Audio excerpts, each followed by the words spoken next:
Bizde hazır Chang'an popülerdir. Chang'an Uni-V. İşte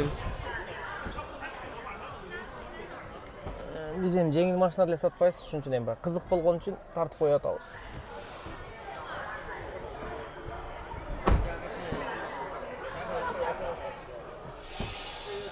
İçler аябай сонун экен. Панорама бар экен. Өңү нарда грей өң түстө. Кандай нарса?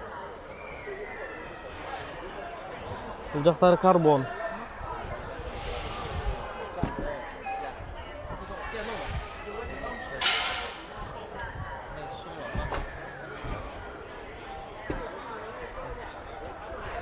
Мынакей ичинин кенендиги ушундай болот экен, арткы багажы. Лифтбек машина экен да бул. Аса. Бул дагы эмедей кылып тур, Xiaomi'ниnkиндей кылып тур. Рулю да окшош. Ушул жактарын окшоштогон, эми Xiaomi'ден албетте бул кыйла арзан болот го, бирок ошону турап жасаптыр.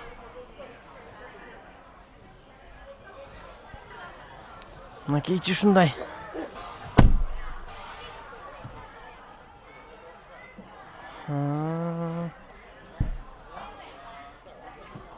Мынакей ичи ушундай. Отуруштар аябай жакшы экен. Көрүнүшү да аябай жакшы машина экен негизи. Мындай. Жаш балдар кайдаганга аябай сонун көрүнөт экен. Бул жакта акчасы 110 миң юаньнын тегереги. Бак, ключу да бар экен бияндан. Көргөзмөдө эми атайын бааларды атат, анан базарда андан кымбат болуп калат, арзан болуп калат автоарнактар. Автоарнакта өдүм салондо. Chang'an X5 Plus.